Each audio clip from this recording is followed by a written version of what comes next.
Joia. Bom, gente, boa tarde mais uma vez, oficialmente, né? Agora que está gravando. Queria agradecer muito a presença de vocês aqui ao 13º encontro, né, do ciclo de palestras.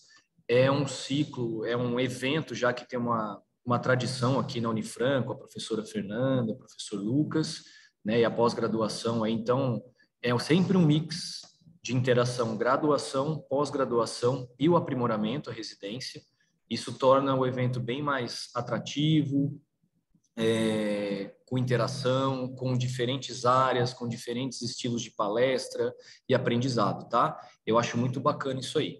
Então, queria agradecer a presença de todos que estão aqui para esse momento, que aproveitem, né, que aprendam, que tirem as dúvidas, né? A gente está aqui sempre para somar no aprendizado de todos vocês. E gostaria já de apresentar, né, para quem não me conhece, professor Daniel, sou médico veterinário, tá? Moderador do encontro de hoje. Esse ciclo de palestra, o 13º, ele vai ser em quatro encontros, então hoje é o primeiro dos próximos 3, e eu sou o professor moderador desse de hoje. E a gente vai ter a grande presença do Marcelo e da Patrícia, então eu queria, né, agradecer a presença dos palestrantes, o preparo dos palestrantes, e o primeiro deles é o Marcelo Henrique de Paiva, né? O Marcelo, ele é médico veterinário, aluno nosso aqui do programa de pós-graduação em ciência animal. O Marcelo formou na Unifelb, né, Marcelo? Não. Isso. Isso mesmo, professor. E agora, com muita felicidade, ele é docente, né, da disciplina de clínica médica, terapêutica e obstetrícia, olha que empenho, né? Lá da faculdade, esqueci, desculpa. É a Metodista, Unimep, daqui de Piracicaba. Então, é com muito orgulho que a gente recebe o Marcelo para ministrar a primeira palestra de hoje, tá?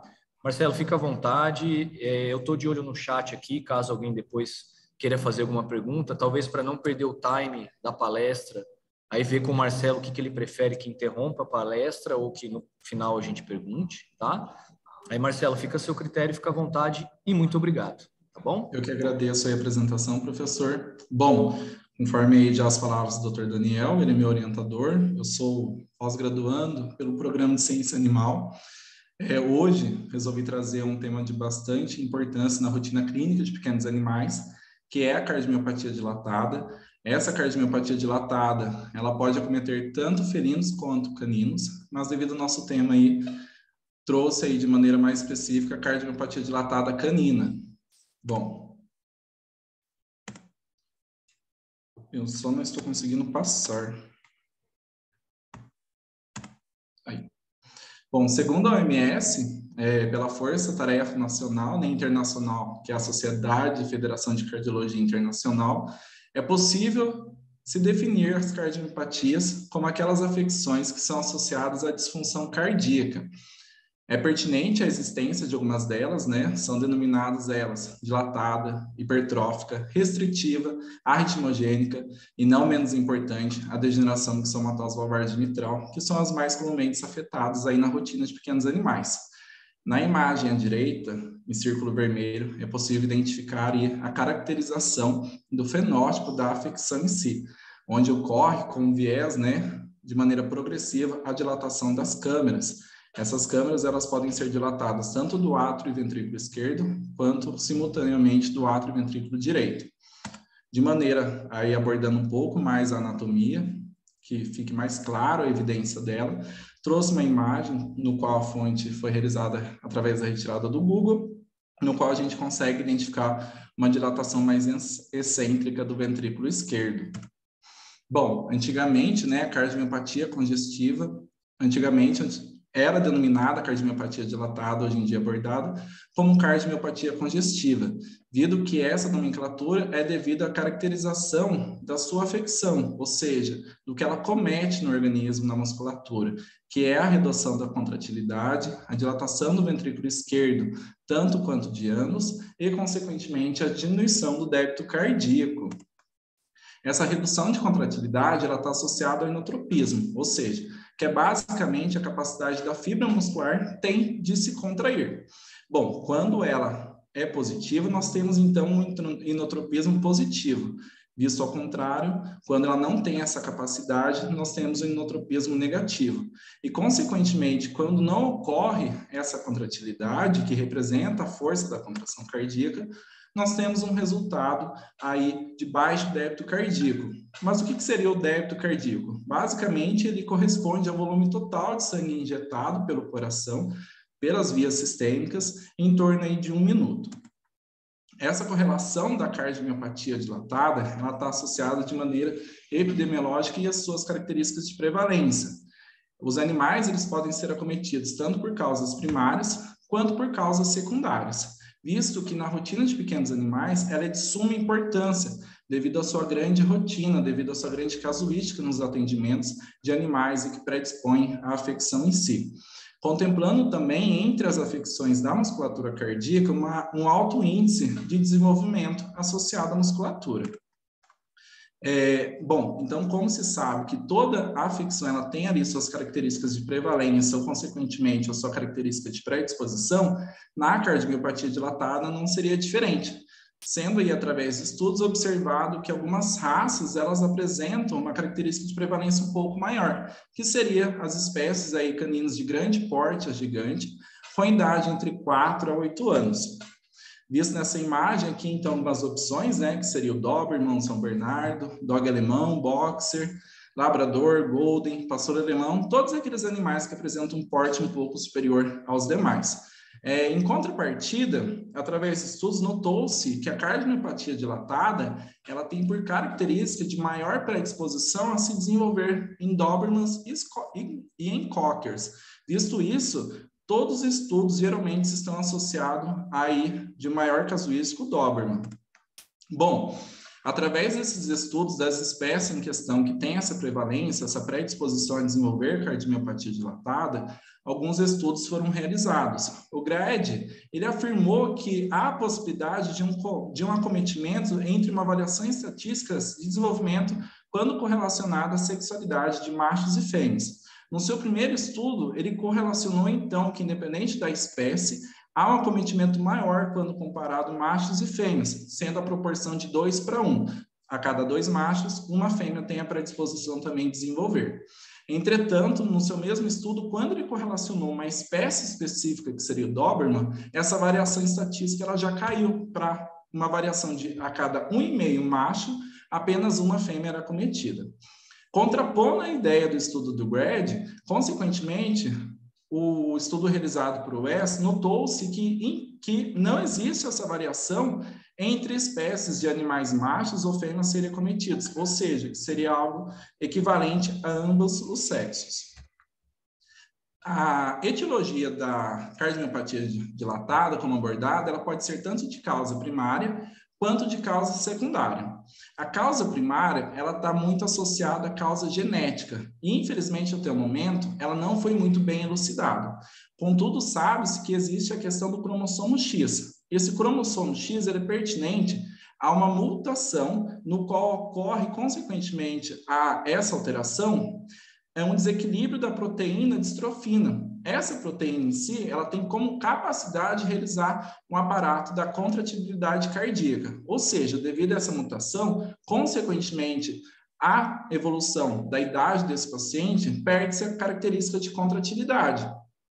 De causas secundárias, nós podemos elucidar tanto deficiências metabólicas, infecções miocárdicas e o uso de antineoplásicos, que seria a doxorubicina.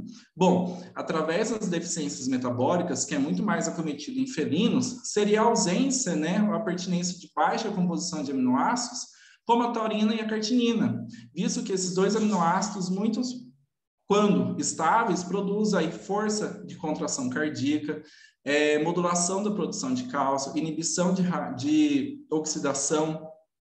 Já infecções miocárdicas, elas podem estar correlacionadas tanto a infecções virais, como, por exemplo, parvovirose, alterações de hemoprotozoários, como Ehrlichia canis, leishmaniose, visto que essas características secundárias estão associadas à pertinência da presença de miocardite, isquemia, que, consequentemente, tem como característica desenvolver uma alteração miocárdica a desenvolver por progressão insuficiência cardíaca congestiva.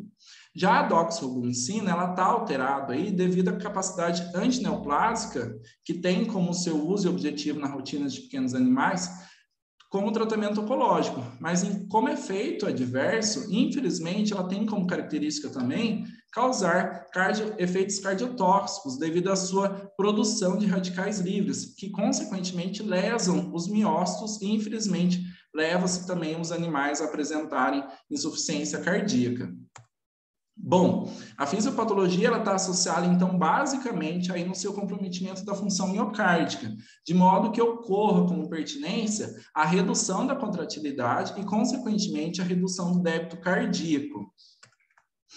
Então, ela se inicia através, basicamente, dessa característica da redução da contratibilidade e, de maneira progressiva, ocorre a redução do débito cardíaco. Quando se tem a redução do débito cardíaco, de maneira fisiológica, o organismo tenta compensar a ativação de mecanismos compensatórios, simpáticos, hormonais e renais, que é nada mais do que o sistema renina-angiotensina-aldosterona, no qual, com a ativação desses mecanismos compensatórios, ocorre uma alteração geométrica da anatomia do coração, devido à cardiomegalia excêntrica que esse organismo tem como corresposta e, consequentemente, uma disfunção do músculo papilar e a insuficiência valvar.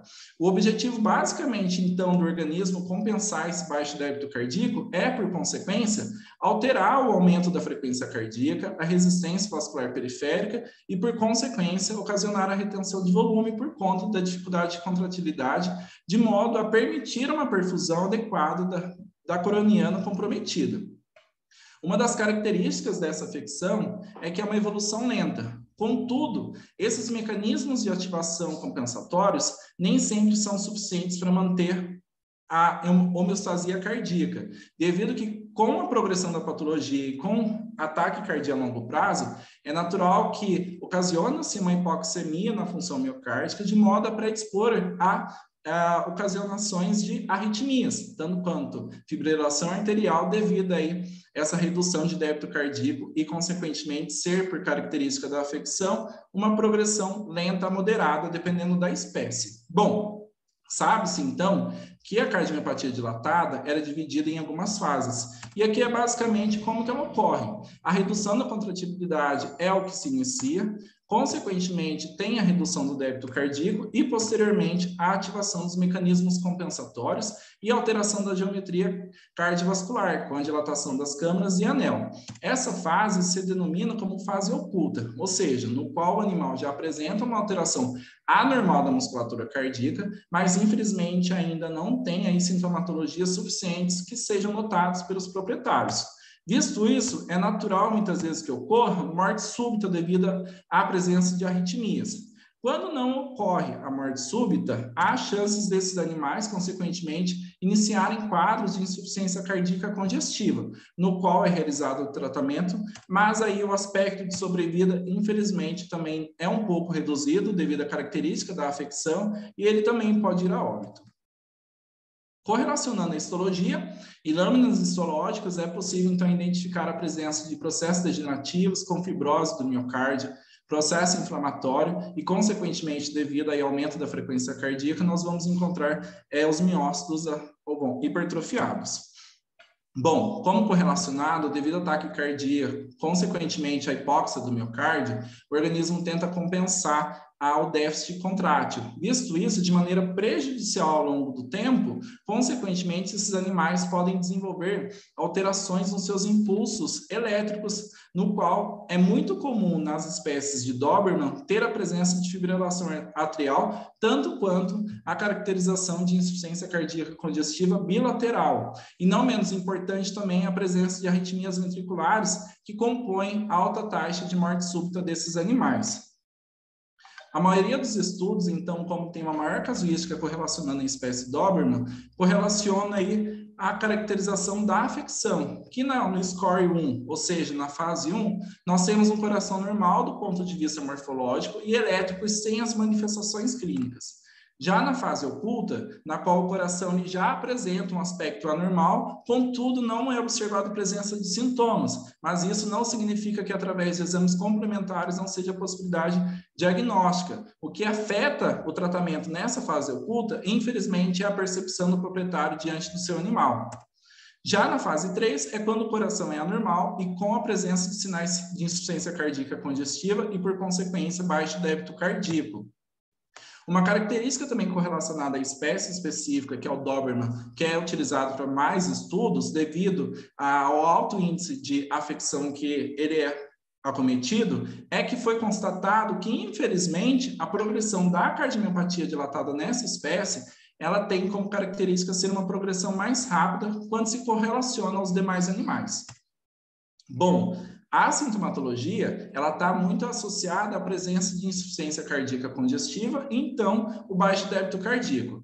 E quais são os sinais que a gente consegue identificar na clínica, que muitas vezes são as queixas principais dos proprietários quando nos leva para atender esse tipo de animal? Dificuldade respiratória, presença de tosse, intolerância ao exercício, presença de ascite, efusão pleural, perda de peso acentuada, que é uma característica bem comum de animais cardiopatas apresentarem caquexia, fraqueza e extremidades frias devido à hipoperfusão.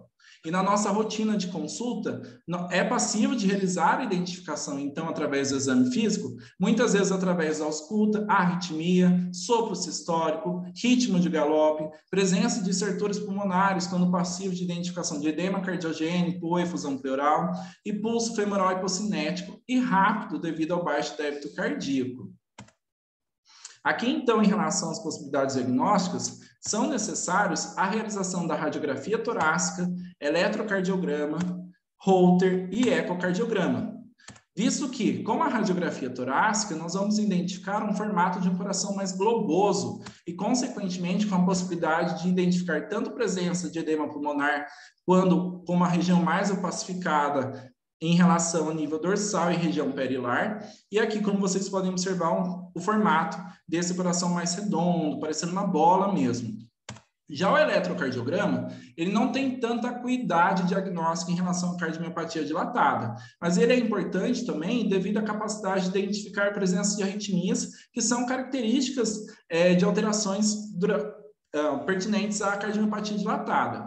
Visto isso, é possível identificar presenças de arritmias, como fibrilação atrial, no qual a gente consegue identificar ausência de onda P e espaços intermitentes em relação aos complexos R, né, das ondas R's, além de arritmias ventriculares também, que é a característica. Contudo, ele é um exame dinâmico de pouco tempo a ser realizado. Geralmente, quando se faz, ele fica ali na mesa de 5 até 10 minutos, dependendo do paciente, do conforto que ele vai apresentar na realização.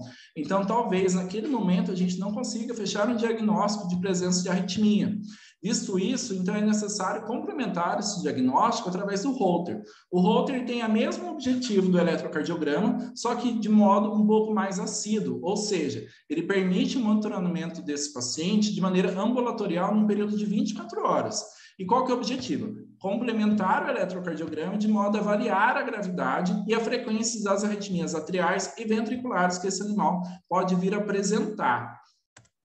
Já o ecocardiograma, ele tem como objetivo realizar a avaliação das dimensões das câmeras e função do miocárdio, dimensão sistólica ventricular aumentada, redução da fração de encurtamento, parede livre do ventrículo esquerdo e espessamento septal normal A diminuído, alargamento do ponto E da válvula mitral e regurgitação da válvula atrioventricular. Qual que é o objetivo, então, em si? Identificar alterações miocárdicas que possam julgar aí a possibilidade diagnóstica da cardiomiopatia dilatada, no qual uma das maiores características já observadas através do diagnóstico de imagem é identificar o aumento das câmeras atriais e ventriculares e, consequentemente, no corte transversal, identificar se é persistente a sístole, ou seja, nessa imagem superior nós conseguimos identificar um animal clinicamente que apresenta uma contratilidade cardíaca. Já em contrapartida, quando correlacionado o animal com a sugestividade de cardiomiopatia dilatada, não é possível realizar a identificação da presença da sístole ou da diástole, indicando-se aí a perda dessa contratilidade. Então, o tratamento, basicamente, ele consiste, então, em controlar os sinais de insuficiência cardíaca congestiva, otimizar o débito cardíaco, controlar as arritmias, melhorar a qualidade de vida desse paciente e prolongar a sobrevida. Visto que o tratamento terapêutico, ele é muito induzido à questão da pressão arterial com a utilização de vasodilatadores, que pode ser desde enalapril, benazepril na dose de meio miligrama, diuréticos como a furosemida em casos de edema cardiogênico e efusão pleural, digitáricos para controlar a presença de arritmias e, consequentemente, também o digitárico, que é a digoxina, tem característica de inotropismo positivo, uma dieta associada à restrição moderada de sódio, mais a suplementação, né, dos aminoácidos cartinina e taurina, visto que esse paciente, por consequência, ele já tem como característica reter sódio e água, descanso para evitar a sobrecarga do coração e o Primomenan, que também tem como característica ser um inodilatador que é capaz tanto de promover o inotropismo positivo e a vasodilatação. Ainda pertinente ao tratamento, é muito necessário na nossa consulta, quando fechar um diagnóstico de cardiomiopatia dilatada, a educação do proprietário. Isso que é muito comum ainda, proprietários realmente oferecerem petisco, muitas vezes a sua alimentação que tem um teor acima do correlacionado, do indicado de sódio, prejudicando o tratamento. Consequentemente, tratar de acordo com a gravidade. Visto isso, então é necessária a indicação dos exames complementares, tanto de radiografia, eletro, Holter e ecocardiograma, para fechar todas as alterações significativas e, consequentemente, realizar o tratamento com uma acuidade aí superior, avaliação frequente, principalmente em Dobermans, mas não menos importante em outras espécies, devido ao seu caráter progressivo, de modo a sempre identificar padrões respiratórios, sons pulmonares, pulso, frequência e ritmo cardíaco, hidratação, peso corpóreo, pressão arterial, visto que toda lesão de órgão-alvo, consequentemente, pode causar lesão em um outro órgão-alvo. Então, a gente pode correlacionar uma função de alteração renal, devido à síndrome cardiorrenal, que nós podemos, com o tratamento, com a progressão da afecção, causar uma hipoperfusão renal e uma ira nesse paciente. E a consciência do proprietário precisa sempre estar aí de modo bem orientado ao médico veterinário, que se faz necessário um tratamento muito assíduo durante o protocolo terapêutico, infelizmente, sobre os prognósticos da afecção. Bom, os animais que eles são diagnosticados já em estágio um pouco mais avançado, eles apresentam uma idade de sobrevida de 3 meses a 2 anos. Consequentemente, durante o tratamento, se caso o PET vir apresentar uma efusão pleural ou edema pulmonar, isso piora o diagnóstico. E estabelecer o caso, o que basicamente se faz necessário? Realizar aí de maneira sempre o acompanhamento desse animal. E, infelizmente, o prognóstico é sempre de reservado a desfavorável.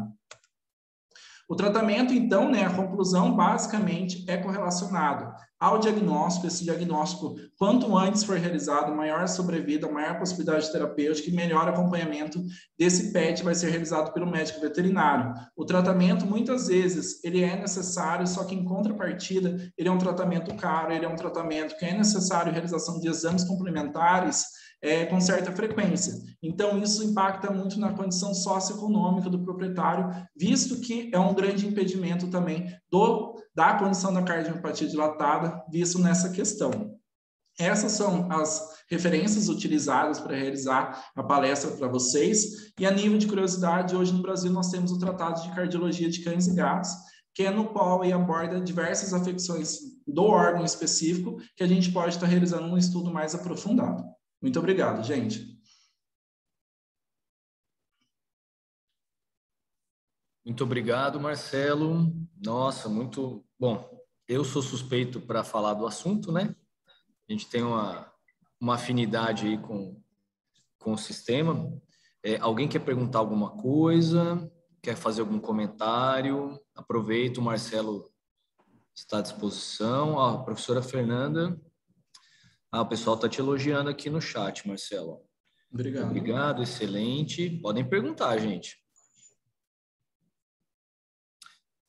Estamos com 68 logados. Eu falo logados, né? Talvez 60 presentes. Ninguém tem dúvida? Joia. curiosidade, tá, gente? O trabalho de mestrado do Marcelo é com cardiomiopatia dilatada, tá? O experimento, né, o estudo foi a questão de uma cardioproteção que o ômega pode ocasionar, principalmente quando a gente pode induzir alguns animais com a doxorubicina, né? Animais que recebem quimioterapia podem desenvolver a cardiomiopatia dilatada, assim como o Marcelo comentou. Então, o experimento dele eram doses de ômegas nessa cardioproteção, se assim a gente pode dizer. E aí que a gente escolheu o tema, tá? O pessoal está perguntando aqui. Ah, não, tá só elogios. Uma dúvida. A Duda, vamos lá, Duda. Mesmo animais que fazem quimioterapia via oral? A doxorubicina, ela não tem posologia via oral. Ah, tá. É que a doxorubicina, Duda, ela entra num protocolo quimioterápico, tá? É um excelente fármaco, muito eficiente quimioterapicamente falando, mas que pode desenvolver a cardiomiopatia dilatada, né? Então, como um método aí preventivo é que vários estudos, né, em várias espécies são realizados, tá bom? Ah, entendi. Obrigada. Imagina. Mais alguém? Tranquilos? Marcelo, muito obrigado, né? Agradeço imensamente, sei da sua correria aí, né? Final de mestrado, dando gás, um monte de coisa para finalizar, trabalhando, dando aula. A gente sabe que isso é bastante intenso. Espera aí que tem uma pergunta aqui. Do ômega 3 é o que a gente ainda vai publicar, Carol.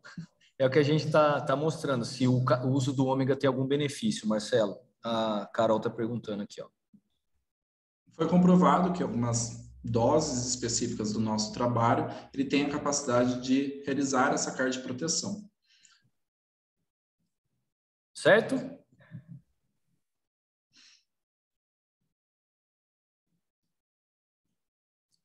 Você quer responder? Você está com o chat aí, Marcelo? Não. Tá. A Giovana está perguntando se a dieta adequada, suplementada com ômega e outros, né, suplementos, vitaminas, enfim, ajuda a retardar o avanço. Olha, sempre quando a gente vai questionar o tratamento em relação, se você vai abordar com o proprietário em relação ao tratamento, é sempre vista uma boa orientação em relação que você está tratando a sintomatologia. E, infelizmente, não pode retardar a progressão, visto que é uma característica degenerativa da afecção em si. Então, você pode suplementar de modo a aumentar a sobrevida devido à sintomatologia que a afecção ocasiona. Mas retardar inicialmente, acredito que não.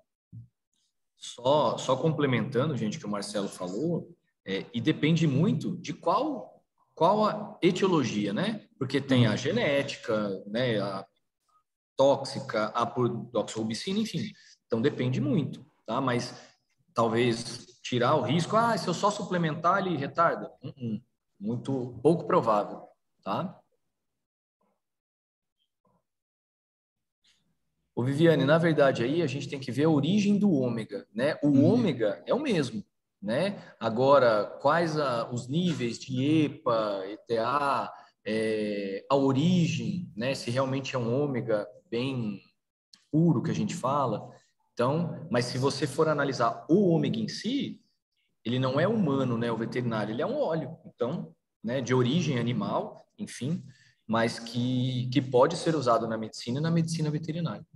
Desculpa, Marcelo, eu respondi.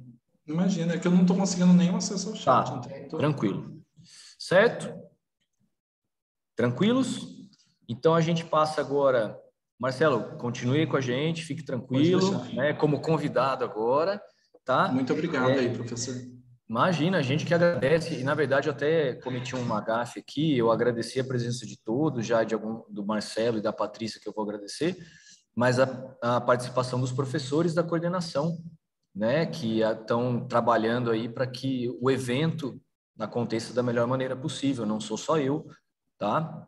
Tem outros professores, outros pós-graduandos e residentes trabalhando arduamente aí para que isso aconteça da melhor forma, certo? Marcelo, acho que você consegue descompartilhar a tela? E acho que a Patrícia está online, né, Paty? Olha lá, Paty. Oi, gente, tudo bom? Boa tarde. Aí, ó. Paty, você consegue Boa compartilhar a tarde. tela? Consigo, peraí.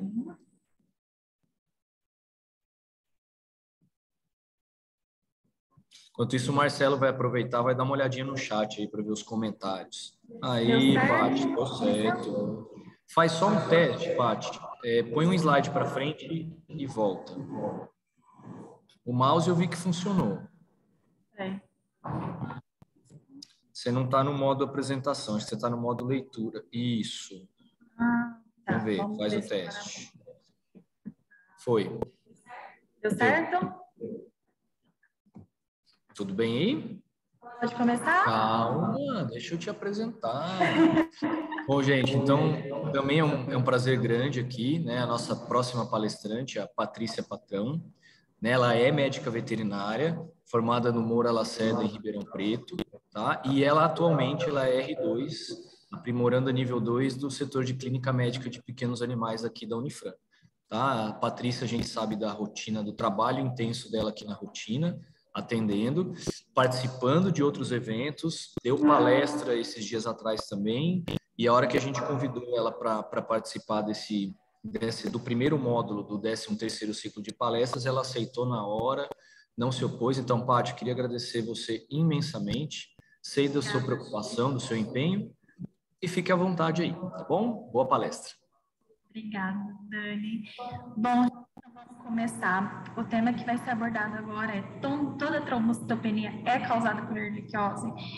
A gente vai ver que não, que existem inúmeras outras doenças, inúmeros outros fatores que podem levar à trombocitopenia. Mas antes a gente vai falar um pouquinho do que são as plaquetas ou do que são esses trombócitos. As plaquetas, elas são fragmentos dos citoplasmas das células que a gente chama de megacariócitos.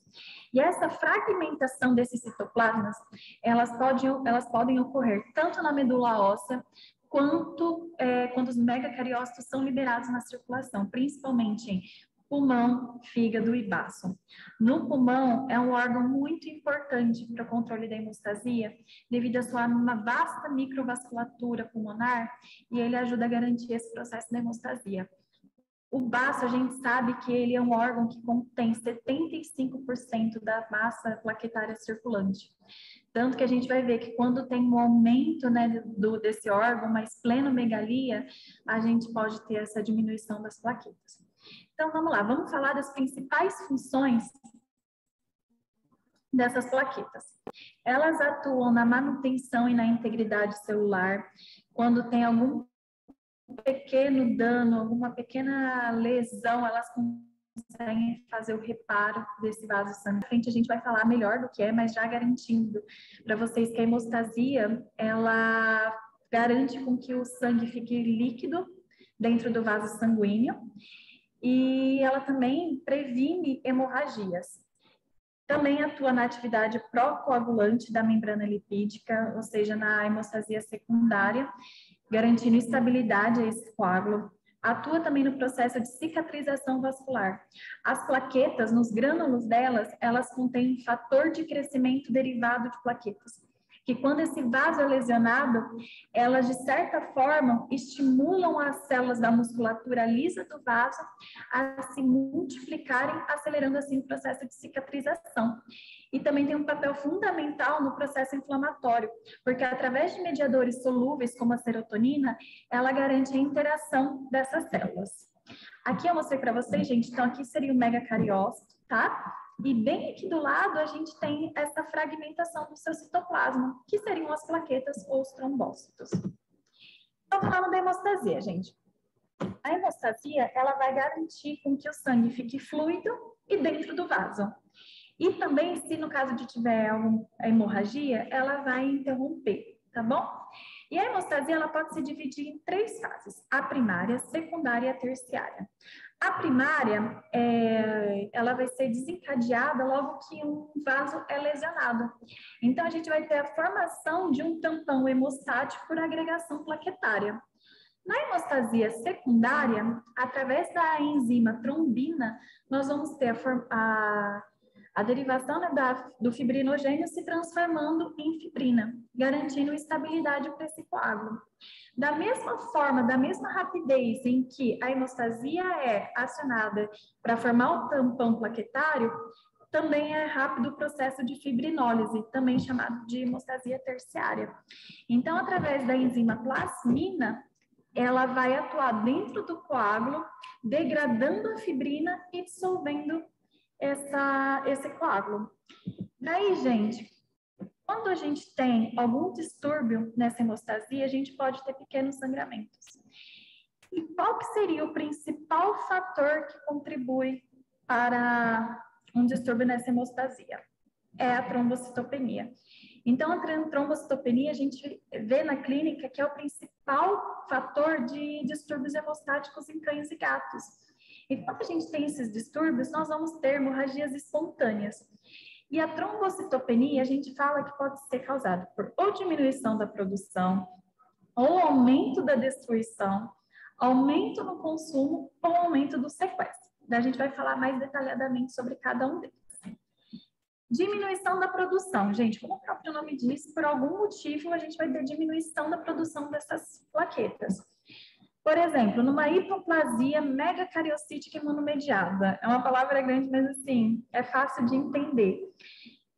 O corpo ele vai estar produzindo autoanticorpos, né, contra os megacariócitos. Então, assim, não tem uma causa muito definida, geralmente tem alguma doença de base, mas então esses anticorpos vão estar destruindo esses megacariócitos.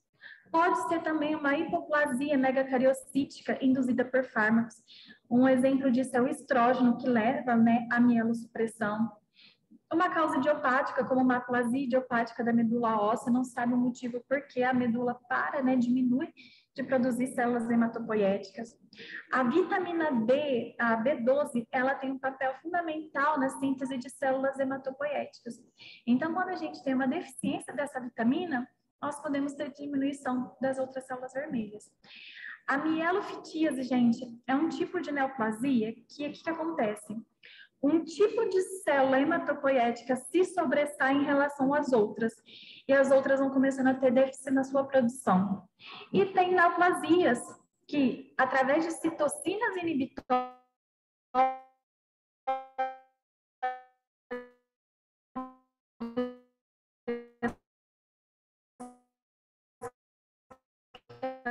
elas produzem, podem também levar à diminuição, consequentemente,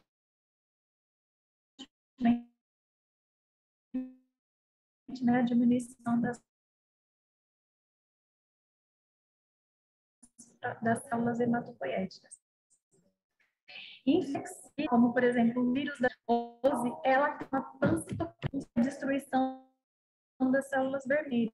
Assim como o vírus, ele, de alguma forma, ele tem algo muito bem esclarecido, e a trombocitopoiese. Também temos o aumento da destruição, que é a causa mais comum de trombocitopenia.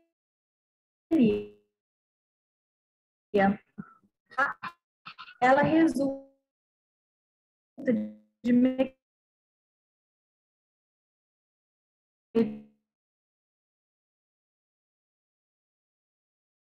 uma infecção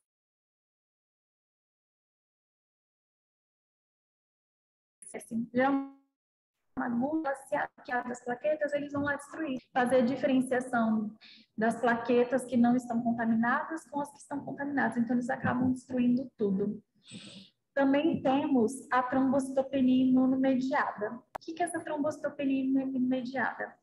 Ela vai ter a destruição das plaquetas pelos próprios anticorpos. Ela pode ser primária ou secundária.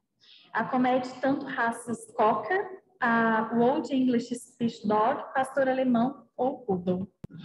Falando brevemente, a trombocitopenia imunomediada primária, os nossos próprios anticorpos, né, do paciente, eles vão destruir as plaquetas. Não tem uma causa muito bem esclarecida por que acontece isso, mas Então, vai ter essa presença de anticorpos antiplaquetários. Tem uma maior disposição nos cóccores e as fêmeas de meia idade, elas são mais acometidas.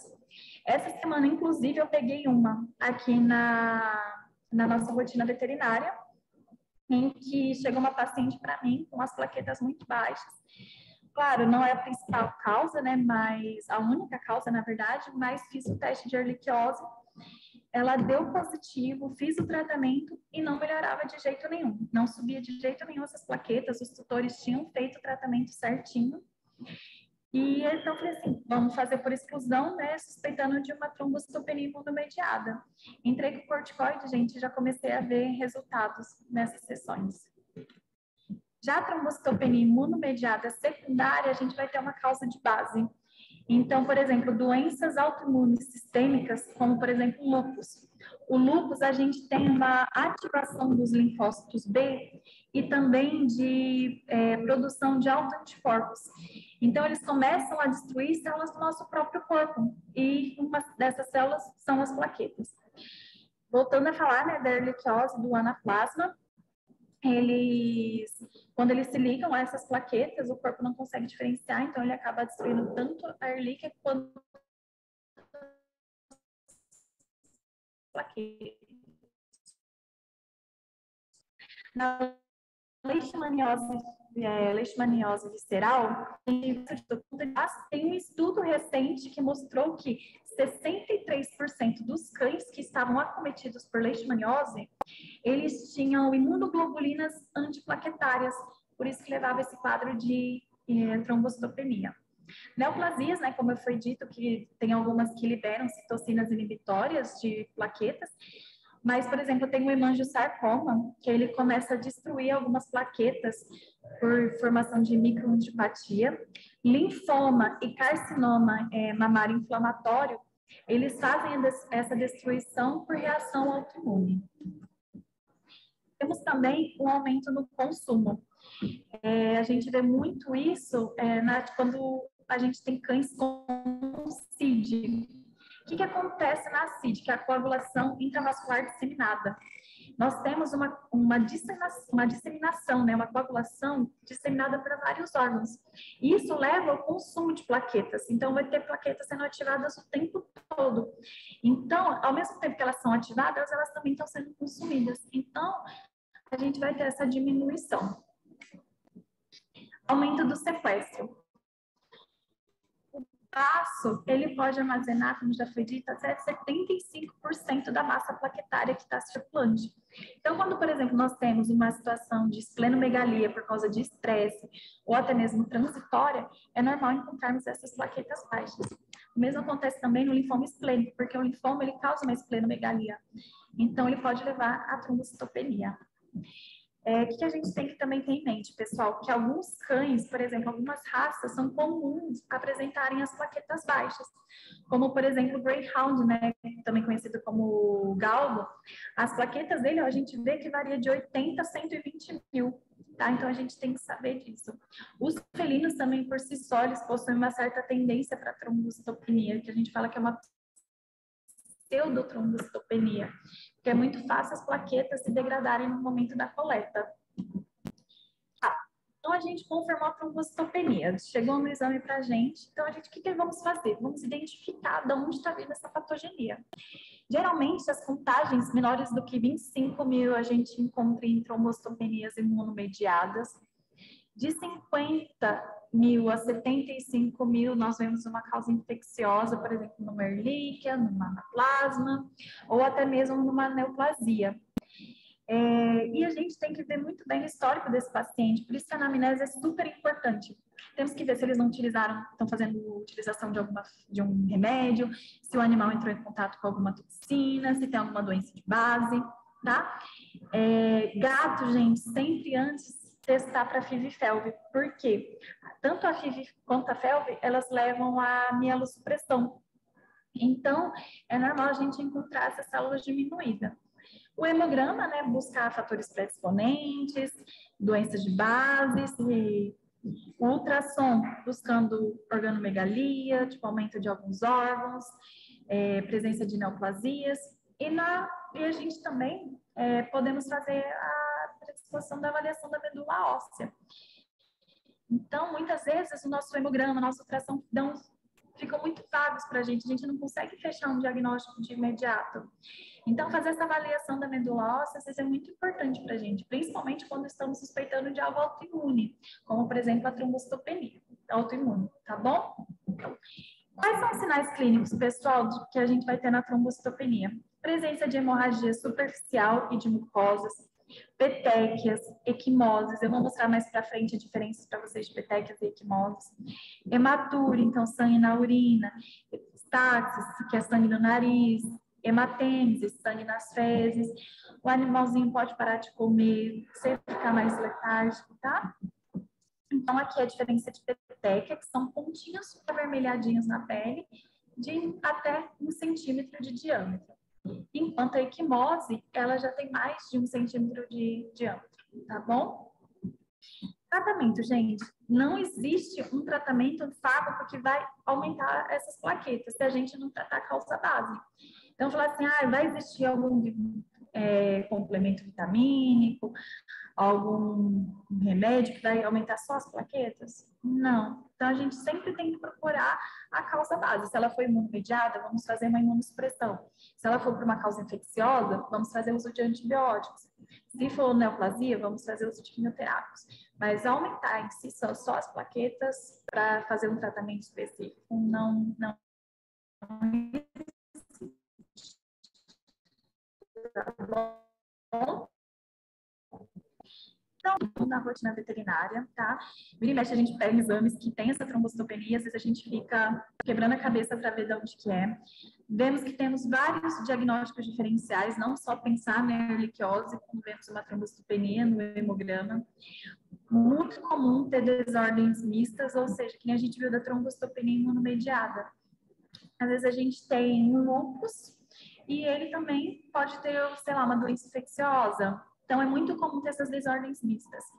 O exame mais detalhado do paciente, lembra que eu falei para vocês, fazer uma anamnese muito bem feita, perguntar histórico, se toma algum medicamento, tá? Isso vai auxiliar muito, até mesmo para a gente não fazer um diagnóstico errado desse paciente. E fazer um exame cuidadoso, né? Lembrar sempre, gente, pedir um exame completo, fazer ultrassom, sempre procurando achar alguma coisa nesse paciente. E fazer a presença, e para a gente fechar o diagnóstico, nós temos que fazer a avaliação dos sintomas junto com a avaliação laboratorial. Tá bom, pessoal? Muito obrigada, gente. Aqui, muito obrigado, Paty. Deixa eu abrir o chat aqui para ver se a galera vai perguntar. Estão elogiando. Perguntas?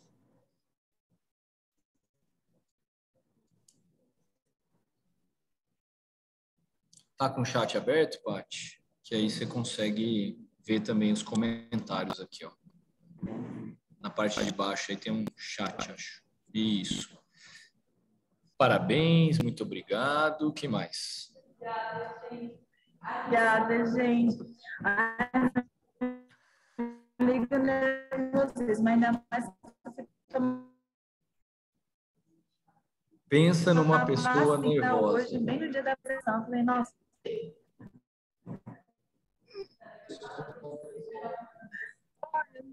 Falei algo muito rápido, se precisar que repita, a gente está aqui. Acho que a gente tem alguns minutinhos ainda. Tranquilo.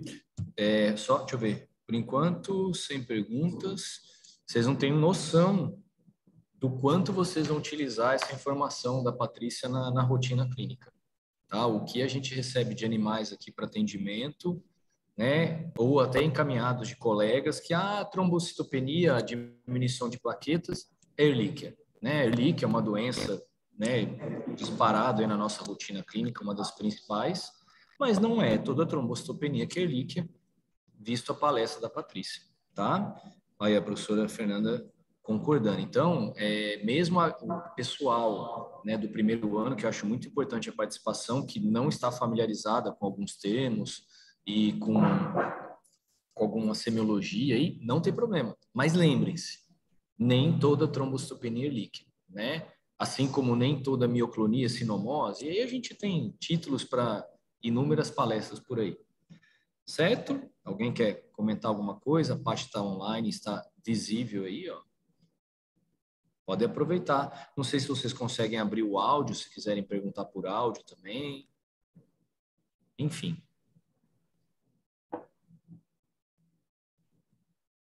Tranquilos? Vocês estão aí ainda ou só porque eu passei a lista de presenças e foram embora? Estamos com 69 logados, olha só. Muito bom. Ninguém? Eu vou mandar de novo, Emily. Deixa eu já pôr aqui. Deixa eu já mandando. Eu mandei. Deixa eu reenviar. Peraí. Peraí aqui. Dani, tá me ouvindo? Tô ouvindo. Eu tenho uma dúvida. Na verdade, é mais uma discussão de um caso. Eu conheço eu tenho uma voz. eu mesmo. Eu tenho uma paciente que ela tem uma trombocitopenia assim, de 90, 100 mil plaquetas. E nós estamos suspeitando que ela tem hiperadreno.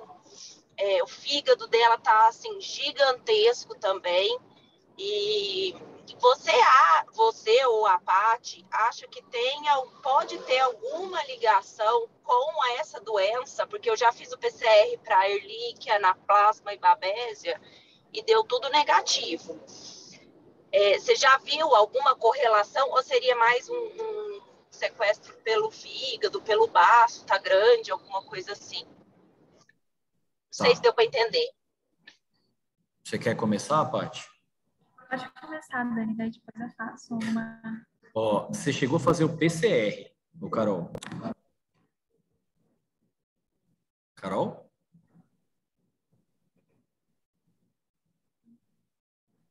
Gente?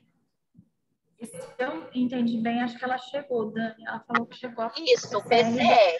Eu fiz o PCR. Tá. O PCR a gente confia mais, né? Porque se fosse o teste rápido, a gente podia ser um falso negativo. Mas o PCR, se foi de um local de confiança. Outra coisa, o envio da amostra, né? Muitas vezes a gente envia uma amostra e, independente de como foi enviado, ou, melhor, independente não, como essa amostra foi enviada, não sei se ela pode ter sido deteriorada, isso pode influenciar no seu resultado. Tá? Então, a primeira coisa que a gente tem que pensar, por mais simples que seja, né, por mais tranquilo, coletei um sangue, mas sei lá, demorei para condicionar, ou o correio extraviou, ou chegou no laboratório hemolizada, lipêmica, não sei, né? Qualquer um desses fatores que possa influenciar no diagnóstico, no positivo real ou no negativo real, a gente tem que pensar. E outra coisa, o hiperadreno causa uma disfunção aí, né, grande, hepática, sistêmica, pressão arterial, pele, degradação de lipídio, na parte de sequestro, então pode estar associado. Você quer completar, Paty? Pode ir. Não, eu ia falar exatamente isso, Dani, porque apesar do fígado, principalmente, né, não ser um dos principais órgãos responsáveis por armazenar as plaquetas, ele também tem uma contribuição. Então, se ele está aumentado, basicamente aumentado, a gente pode ter essa diminuição. Ela toma algum medicamento? Não, ela não toma. Não toma. E quando você foi fazer essa coleta, geralmente eles coletam por onde? Jugular, cefálica? Eu coletei pela cefálica. Já é o terceiro hemograma dela que está com as plaquetas baixas mesmo. A gente teria que investigar bem isso, os resultados de exame, tá bom?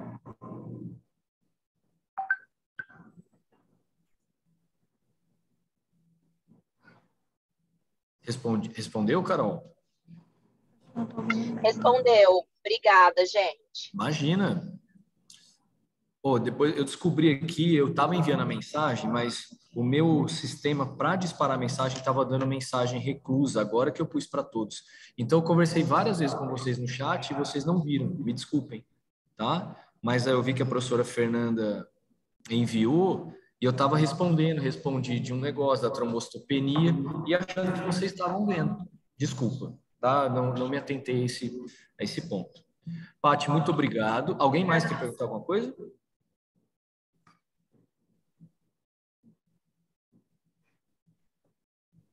Tranquilos? Paty, muito obrigado. Obrigada, Dani. Sei da sua correria aí, agradeço imensamente. O pessoal está curtindo. Agora, né? A gente vai... Depois, com certeza, isso vai ter uma repercussão. Vamos ver se os nossos alunos aproveitaram essas informações aí. Paty, brigadão, viu? Imagina, gente. Beijo para vocês. Tchau. Se você quiser... Isso, só descompartilhar, Paty, que aí eu já compartilho aqui. Entre em compartilhar tela. Deixa eu ver se eu acho que eu consigo descompartilhar você. Sim, eu consigo. Ou melhor, deixa eu trocar. Peraí.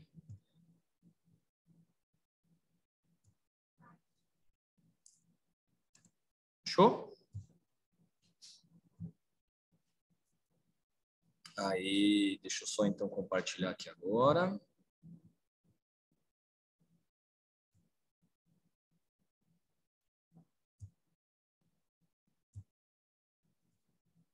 Muito bom. Estão me vendo, me ouvindo e vendo o slide? Sim ou não? Se alguém puder, eu estou com o chat fechado. Ah, peraí, o chat eu vou abrir aqui. Sim, tá. Gente, durante a palestra eu vou estar com o chat fechado, mas se alguém quiser perguntar, abrir o áudio, tá? Fiquem à vontade aí. Eu até prefiro muitas vezes que já pergunte, para o pessoal do primeiro ano, muitas vezes, segundo ano, que está se familiarizando com os termos, tá? Não tem problema não, pode me interromper, eu tenho essa cara, mas é genética e aí é assim mesmo, tá? Não tem jeito. Deixa eu só fazer um negócio aqui. Tá. Então, dando continuidade, né, gente, ao nosso ciclo de palestras, eu como professor moderador mais último palestrante, para quem não me conhece, eu sou o Daniel, tá? Sou médico veterinário, sou formado em Marília, depois fiz residência em clínica médica de pequenos animais em Marília, na Unimar, e aí o mestrado e doutorado na Unesp em Jaboticabal, em medicina veterinária e clínica médica, com ênfase em cardiologia, tá?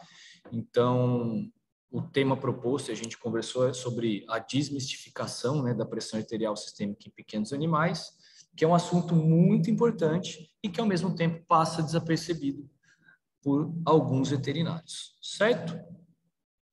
E aí, deixa eu só passar aqui, vamos ver, não vai querer ir, vamos só ver aqui. Vamos ver. Alguns testes, normal, sempre assim, né? Vamos ver. Aí. O primeiro ponto, gente, é o que é, na verdade, a pressão arterial, né? A pressão arterial nada mais é que a força que o sangue faz na parede do vaso. Então, existe sangue na circulação, né? Na circulação arterial, na circulação venosa, na grande circulação para quem já teve, na pequena circulação, que faz a parte ali dos pulmões, né? E isso tem sempre sangue dentro do vaso, não existe um vazio. E esse sangue ele faz uma pressão nessa parede. E ela pode ser distribuída em alguns momentos. Quais momentos? Durante a sístole do miocárdio, quer dizer, durante a contração desse coração.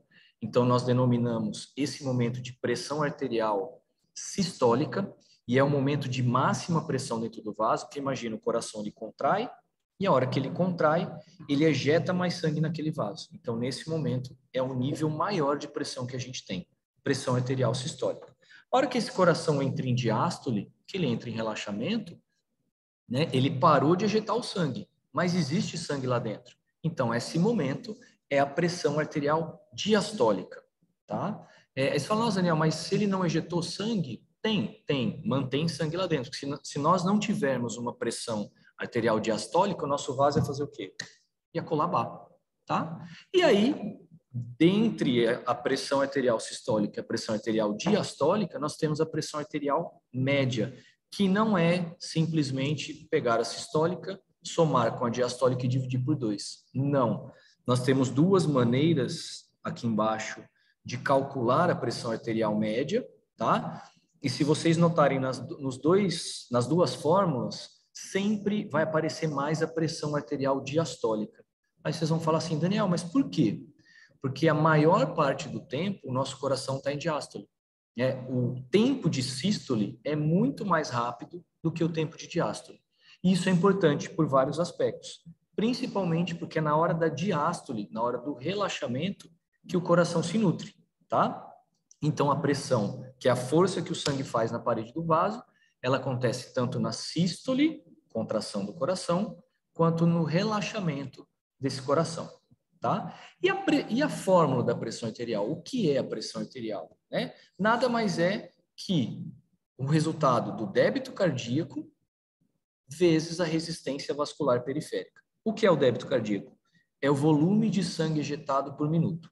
Então, ele depende da frequência cardíaca, ele depende da contração da sístole do miocárdio, ele depende do volume de sangue que chega nele, né? Para ter um volume sistólico. E aí, se eu multiplicar pela frequência, eu tenho o débito cardíaco. Então, resumindo, é o volume ejetado por minuto.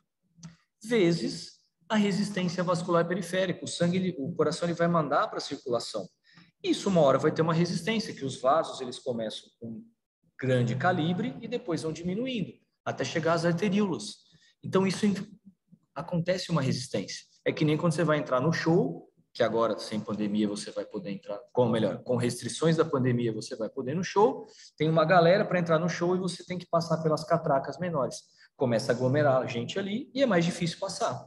Isso acontece com sangue. Então, essa resistência dos vasos, né, que um vaso mais dilatado oferece menos resistência e um vaso mais constricto oferece mais resistência. Isso influencia no valor da pressão arterial. Então, é o volume de sangue ejetado e a resistência dos vasos. A fórmula é simples. Sabendo disso, a gente começa a pensar em alguns fatores importantes, tá? E a unidade usada para medir a pressão arterial é milímetros de mercúrio, tá bom? E aí, o que controla essa pressão arterial, né?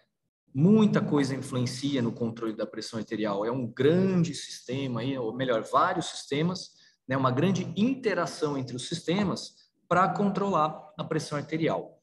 Por quê? Porque nós temos que ter uma pressão arterial que vai chegar nos tecidos, que vai chegar nas células. Só que não é só o sangue chegar no tecido, chegar na célula, ele tem que perfundir o tecido, ele tem que entrar na célula, tá? Então, nós temos uma pressão arterial que, obrigatoriamente, vai influenciar na perfusão tecidual, né? É a mesma coisa assim, ó, eu levei o balde d'água até o incêndio. Legal, mas eu tenho que a água tem que chegar no foco do incêndio, ela tem que entrar no incêndio para apagar o incêndio, tá? Não adianta só chegar água lá e eu não utilizá-la. E o que influencia nessa pressão arterial? Sistema nervoso, o sistema cardiovascular, o sistema renal, sistema endócrino. Então, notem que, Daniel, o rim, hormônios produzidos, né?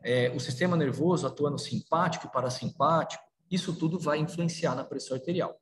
E nós temos alguns controles quando a gente classifica na questão de tempo, né? Qual o tempo? Se eu tenho um controle de ação rápida, né, o que a gente chama de curto prazo, quem consegue aumentar ou diminuir a pressão rapidamente a curto prazo? Principalmente o sistema nervoso. E quem controla isso são os barorreceptores e os quimiorreceptores. Os barorreceptores, para quem já viu um barômetro, é um aparelho que mede pressão, né? O barorreceptor é um receptor de pressão. Ele percebe diferença de pressão no vaso, principalmente ali na saída da aorta e no seio carotídeo, na carótida. Se ele for ativado, se ele for estimulado, rapidamente o sistema, questão de segundos a minutos, já aumenta a pressão arterial. E ao mesmo tempo, né, os quimiorreceptores percebem a diferença de oxigênio, né, e também um pouco de sódio. E essa questão de níveis de sódio e de oxigênio também influenciam no controle da pressão arterial, tanto para mais quanto para menos. Tudo para normalizar a nossa pressão arterial. É uma palavra que vocês vão ouvir. Normotensos, né? Sermos normotensos. E a longo prazo, Daniel, porque o sistema simpático ele é rápido, mas ele gasta energia. batendo o coração mais rápido, batendo o coração mais forte, contraindo o vaso. Isso tem gasto de energia. As artérias, elas têm musculatura, o miocárdio é uma musculatura. E então, se eu ficar ativando esse sistema por muito tempo prolongado, eu posso ter consumo de oxigênio elevado, gasto de energia elevado, e o organismo não é bobo. O organismo percebe isso e fala: vou usar um mecanismo de médio a longo prazo. Que quem é? Principalmente o sistema renina, angiotensina, aldosterona, tá? Esse sistema vai, através de hormônios, né, basicamente fazer o quê? Reter líquido, reter volume. Se eu retenho o líquido, retenho o volume, volta lá aqui, ó, na fórmula da pressão. Débito cardíaco, eu aumento o débito. Opa, na fórmula, se eu aumento o débito, eu aumento a pressão, tá? Isso vai ajudar a controlar a pressão. Isso pode ser estimulado, ativado por meses. Eu diria até muitas vezes por anos. Por isso que ele é um controle de médio a longo prazo, tá? Tá tranquilo aí, gente? Vocês estão ouvindo? Eu tô falando rápido, tá cortando o áudio, tá? Tá muito tranquilo, tá ótimo. Beleza. Obrigada. Eu que agradeço a resposta, tá? Na verdade, até um teste para saber se vocês estão aí, né? Que a lista foi passada já, então a gente tem que ter certeza. Certo? Continuando então, gente. Aqui, ó. Tá, vocês sabem o que é pressão? Vocês sabem classificar a pressão? Vocês entenderam o que é pressão arterial, né? Mas como é que eu consigo aferir a pressão arterial? Eu vou olhar para o paciente e vou aferir a pressão? Vocês já fazem isso desde criança. Vocês sabem a importância da pressão arterial desde quando vocês vão no médico. Porque um dos primeiros exames, quando vocês vão num pronto atendimento no hospital, o técnico de enfermagem, o enfermeiro, a secretária, a recepcionista, ela vai aferir sua pressão. Então, olha o quanto é importante, tá? Então, primeira coisa, é um local adequado. Quanto mais tranquilo você tiver, quanto mais tranquilo o seu paciente tiver, melhor. Então, imagina, você numa aula prática, aqui no hospital, vários alunos, vários tutores, cães, gatos, é uma muvuca saudável. Como é que você acha que pode... Vocês acham que isso pode influenciar na pressão arterial? Vai influenciar na pressão arterial. Então, sempre que para ferir, um local mais tranquilo, mais calmo, né? Um profissional que saiba aferir essa pressão, né? Para ser mais tranquilo possível, para abordar esse paciente da melhor maneira possível, com esses cuidados de uma sala de preferência climatizada, com pouco barulho, né?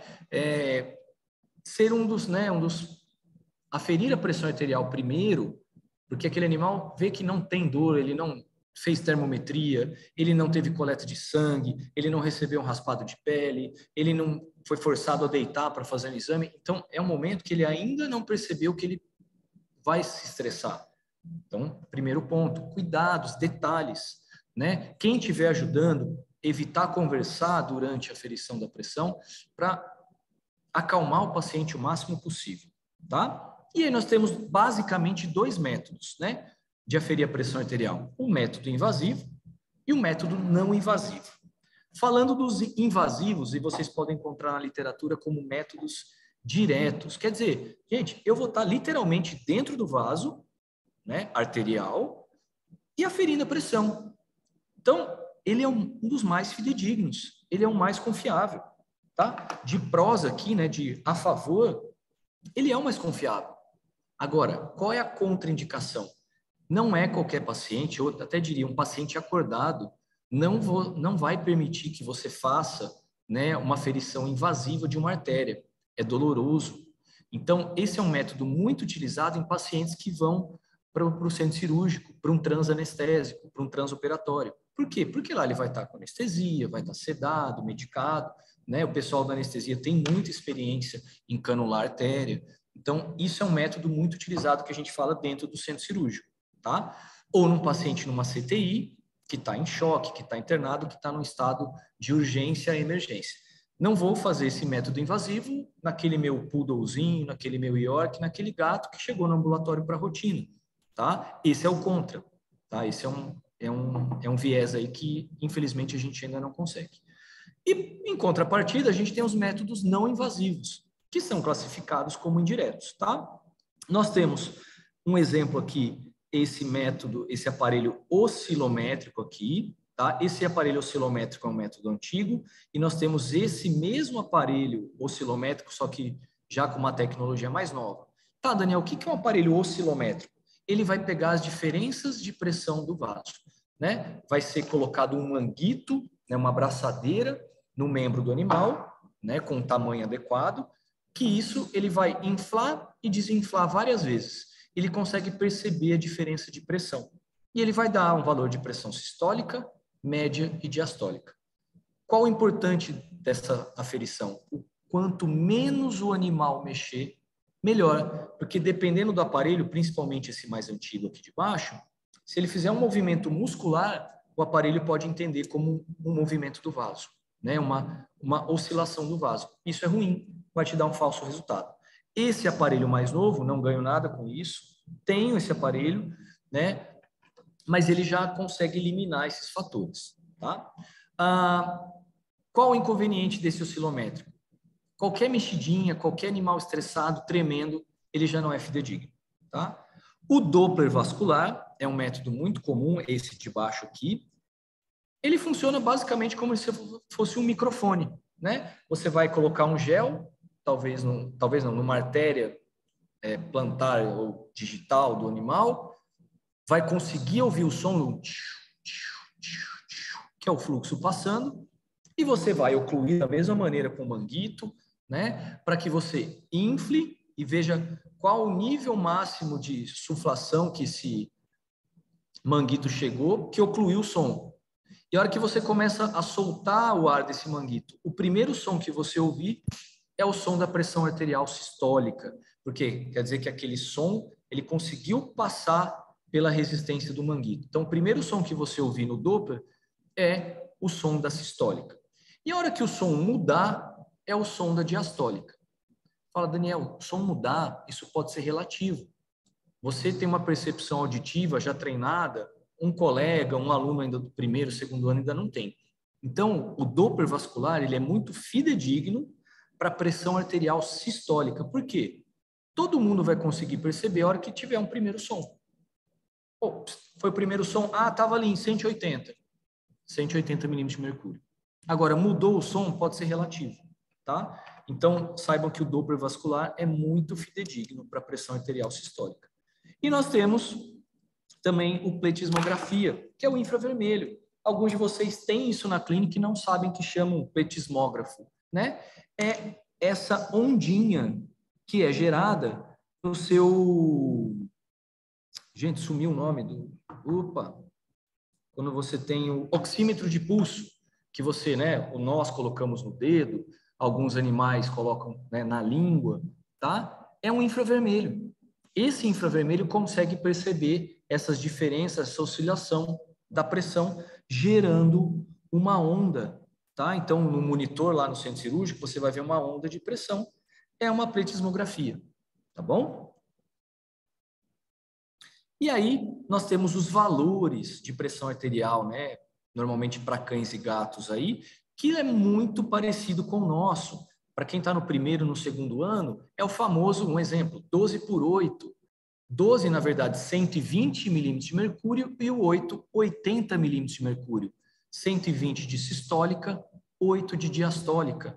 É uma média, mais ou menos. Tá? E aí, a Sociedade, né, Brasileira de Hipertensão Arterial e a veterinária também criaram algumas distribuições para que a gente consiga classificar o paciente, né, numa pressão ótima, normal, cuidado, um limítrofe pré-hipertensão, uma hipertensão leve, uma hipertensão moderada e uma hipertensão grave, tá? Só que antes da gente falar dos valores, a gente tem que lembrar que alguns fatores influenciam nisso, como a idade.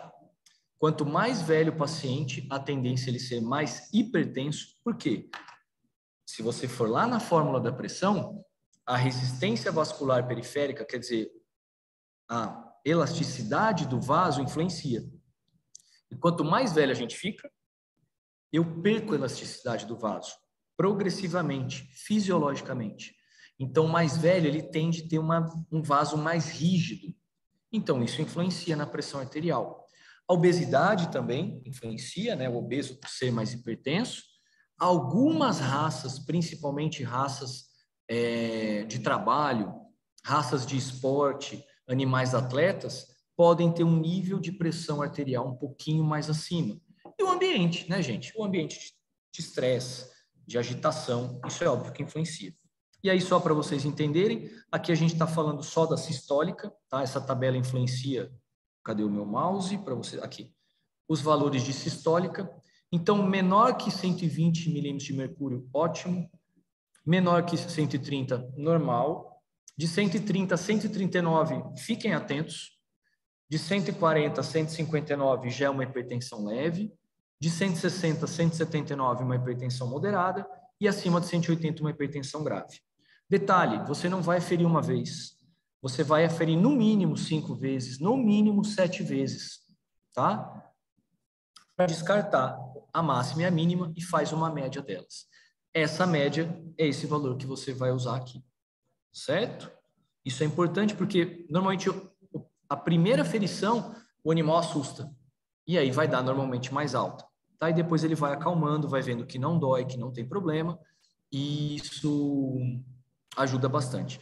Um detalhe que eu não falei do oscilométrico, uma coisa importante é deixar ele no mesmo nível do coração. Ana, já vou te ouvir. O oscilométrico ele tem que ficar no mesmo nível do coração, tá? Não adianta muitas vezes estar o animal na mesa e o oscilométrico no chão, ou o oscilométrico numa bancada, numa prateleira e o animal abaixo. Então, porque como ele pega diferença de pressão, isso influencia, tá? Pode falar, Ana. Dani, tá me escutando? Sim. É uma dúvida. Nesse caso aí desse slide específico, na clínica de felinos, tem alguns especialistas que utilizam gabapentina, pedem para usar gabapentina assim umas 2 horas antes do atendimento para o animal ficar mais calmo, né? Ela altera a aferição da pressão, o resultado, você sabe? Porque o animal fica mais relaxado, né? E assim, foi me dito que poderia fazer sem problema, mas eu confesso que fiquei um pouco na dúvida, porque aconteceu o seguinte com um paciente. Uma primeira aferição, mas o gato já estava muito estressado, né? Foi sem gabapentina e depois de muito tempo, porque não achava o pulso, e quando conseguiu ele já estava bem estressado, deu 170. E aí repetiu uma semana depois com a gabapentina, e aí deu 140. E aí eu fiquei um pouco com dificuldade aí de fazer essa análise. Tá. Se é considerado uma hipertensão ou não. Eu não, particularmente eu não consideraria, porque assim, não é que a gabapentina ela vai influenciar, por exemplo, em receptores no vaso, né, propriamente dito. Mas só dela influenciar no estresse, e a gente sabe que ajuda muito, já tiveram gatos que eu só consegui fazer o eco com GABA, né? Senão não tinha como. Cat friendly, catnip, whey, maconha, nada, né? Não funcionou, tá? Aí a gabapentina ajudou bastante. Então, só de você relaxar o seu simpático, deixar o seu parasimpático mais ativado, influencia. Então, eu não classificaria ele como hipertenso, não, Ana. No caso, é a sua, né? Quê? É a sua gata ou sua paciente? É meu gato. Sabia.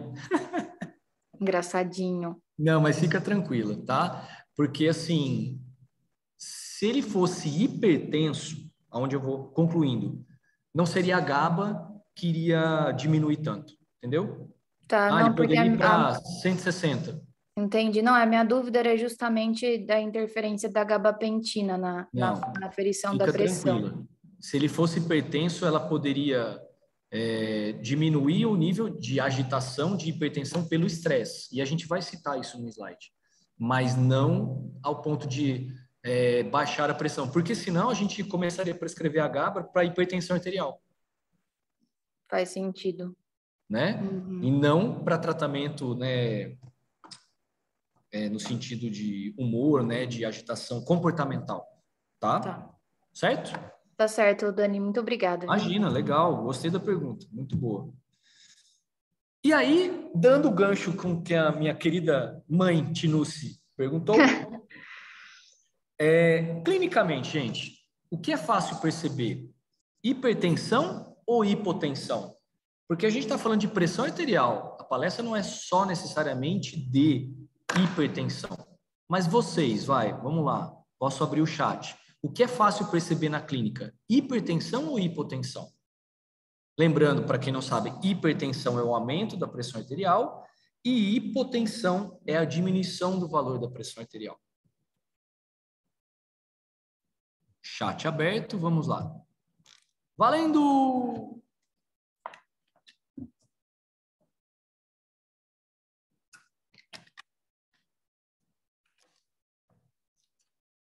Um voto para hipertensão é mais fácil.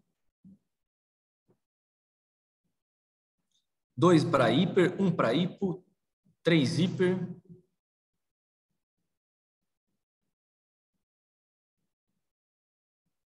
4 hiper, 5 a 2, 6. Ah, agora a galera foi, ó, turma do hiper. Aí, hiper, hipo, hiper. Legal, a galera tá dividida. Pessoas de personalidade e muito bom. Gente, primeiro detalhe, tá? Nós temos uma pressão normal, né? Nós somos normotensos. Nós temos a sistólica e a diastólica. A diastólica volta, né, ao valor basal. Então, sistólica e volta. Sistólica e volta. Tá. Qualquer mudança brusca para hipertensão ou para hipo, qualquer, se for hiper ou hipo, vocês vão perceber clinicamente. Tá? Qualquer uma das duas. Agora, uma mudança gradativa para hiper ou para hipo, vocês percebem a hipo. A hipertensão ela é muito silenciosa, muito silenciosa. Então vamos lá, vamos dar um exemplo. Você está lá numa palestra, né? Deixa eu escolher uma professora Fernanda. Não, a professora Fernanda não passa seminário. Professor Rabelo, professor Rafael Paranhos, eles deram um seminário e a sua hora de apresentar. E aí o seu colega, olha, deixa eu ver, alguém mandou alguma coisa no chat aqui. Olha lá, a Fernanda já riu, mas obrigado por ter perguntado, Ana, porque se eu estourar o tempo eu falo que foi sua pergunta, entendeu? Então, obrigado. Professor Paranhos, professor Rabelo, passou um seminário, chegou o seu momento de apresentar, né? Aí o seu colega olha para você e fala, nossa, você tá branco. Aí você tá mole e você quase desmaia ali. Aí a pressão caiu, né? Tá hipotenso, mas que foi um pico repentino de diminuição. E aí você pode clinicamente perceber que você tá branco, que seu colega, né, falou de você e você desmaiou. Ao mesmo tempo, se você tiver um pico hipertensivo, então cuidado quem toma os termogênicos aí para treinar, que tem efedrina, que tem alguma coisa, você pode, se o seu organismo não estiver acostumado, você tem um pico hipertensivo. Ou você está naquela reunião de trabalho e o seu chefe falou, olha, eu acho que eu vou te demitir, né? E aí você com boleto para pagar, com fio para nascer, com fralda para não sei o que lá, e você tem aquele momento de estresse e um pico de hipertensão. Os picos, mudanças bruscas de hipertensão ou hipo, clinicamente são perceptíveis. Agora, o hipertenso gradativo, nós não percebemos. O hipotenso, a gente percebe um paciente mais tranquilo, um pouco mais letárgico, mucosas em algumas situações mais claras, né, mais hipocoradas, extremidades em algumas situações um pouco mais frias, tá? Então, o hipotenso é mais fácil perceber. A hipertensão, gente, ela é silenciosa no humano. Imagina na medicina veterinária, que o nosso paciente ele não fala, ele se comunica, tá? Então, a hipertensão, ela é mais difícil de ser diagnosticada, ou melhor, de ser vista clinicamente. E aí que vem o meu comentário. Por isso que nós precisamos aferir a pressão. Medir a pressão arterial. Oscilométrico, Doppler, pletismógrafo, sei lá, né? Direto, indireto. Senão não tem como. Um pulso fraco Ou eu não sentir o pulso, pode acontecer. Agora, um pulso muito forte é subjetivo. Seu dedo não vai falar, está hipertenso. Por mais experiente que você seja, você vai falar, não, o pulso está forte. Mas o animal normal tenso, vai ter um pulso forte. Entenderam? Então, sempre que possível, ou melhor, se vocês tiverem os meios, afiram a pressão arterial, tá? Porque senão não tem como falar se ele é hipertenso, se ele é normotenso ou se ele é hipotenso, tá bom? E aí, com esse gancho, né, nós temos que ler um primeiro detalhe, e que foi dando o gancho que a Ana perguntou. Nós e nossos pacientes temos a síndrome do jaleco branco. O que é isso, Daniel? Eu já ouvi falar, mas eu não lembro. Você vai no médico, você fica nervoso. E o nosso paciente mais ainda, tá? Porque ele não sabe o que vai acontecer. Eu dou exemplo em aula, eu falo, imagina você na Rússia, um monte de médico, na Rússia não, né? Melhor não falar da Rússia. Você na Arábia Saudita, um monte de árabe te segurando, falando árabe, e você não sabe o que vai acontecer. E ele falando para você, calma, mas você não sabe que aquilo é calma. Nem sei se isso é árabe, né? Mas, e você vai ficar nervoso. O nosso paciente, ele se encontra aqui no ambiente hospitalar, numa clínica veterinária, no atendimento mesmo em domicílio, muitas vezes ele está tenso com a sua presença, e ele vai aumentar a pressão. E aí você fala, tá, ele aumentou a pressão porque ele está nervoso, ou ele é hipertenso? Então, é essa pergunta que está aí, ó. É a síndrome do jaleco branco, ou diria o estresse, ou ele tem uma hipertensão verdadeira, ele tem uma hipertensão? E aí a gente tem que usar alguns artifícios. Primeiro, a tática que a Ana comentou de aferir algumas vezes no mesmo dia, em dias diferentes, para que ele perceba que aquilo não dói. Fala, Daniel, mas não tem jeito. É o gato Tasmania, é endiabrado, não tem jeito. Ele sente a sua presença, ele vai aumentar a pressão. E eu continuo sem saber se ele tem a síndrome do estresse, né, do síndrome do jaleco branco, ou hipertensão verdadeira. Tem um jeito, gente. Vamos lá. Como a gente pode ver isso? Por meio dos órgãos-alvo. O Marcelo comentou na palestra dele sobre a questão da pressão arterial, do síndrome cardiorrenal, né? E é isso. Sempre que você tiver um paciente hipertenso, verdadeiro, ele é hipertenso, ele tem hipertensão já há algum tempo, ele vai ter lesão em órgão-alvo. Os órgãos-alvos, que eu vou comentar agora, serão atingidos. E clinicamente, ou com exames complementares, ele vai mostrar isso para vocês. Quais são os 4 principais órgãos-alvos? Olhos, cérebro, coração e rins. Tá? São os 4 órgãos que você vai investigar. Daniel, então você está trocando em miúdos, falando que se eu tenho um paciente hipertenso há muito tempo, isso inclui nós, seres humanos, eu posso ter lesão nesses órgãos? Sim. Então, é uma maneira de diferenciar? Sim. Porque aquele paciente com estresse momentâneo, com a pressão alta momentaneamente, só no momento da ferição, ele não vai ter lesão em órgão-alvo. Porque foi só naquele momento, tá? Agora, o paciente com a hipertensão a longo prazo tem lesão em órgão-alvo.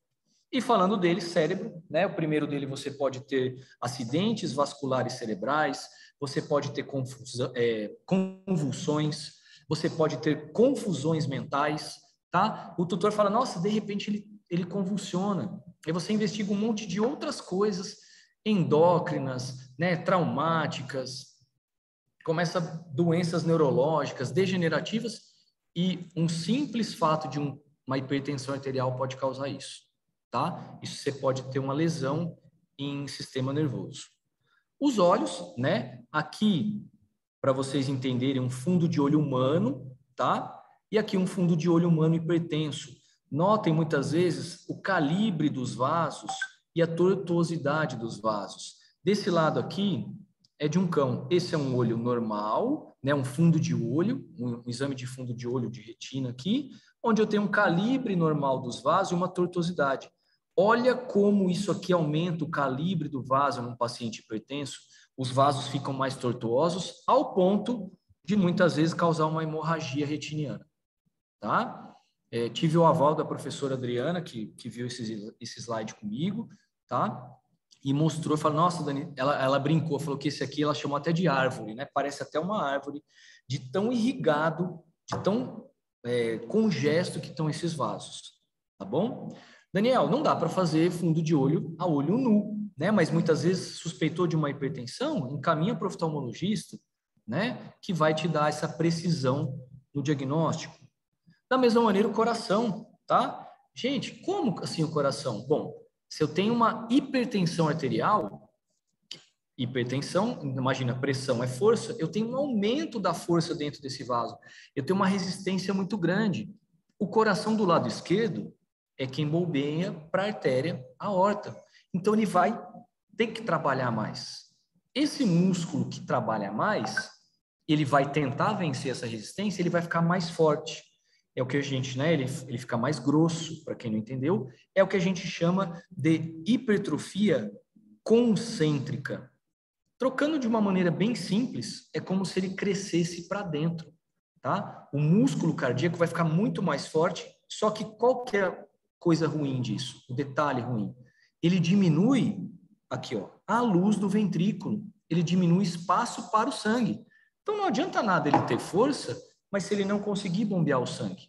Então a gente faz o ecocardiograma, né, como se eu pegasse o coração, fizesse um corte transversal, fatiasse ele para vocês e virasse ele.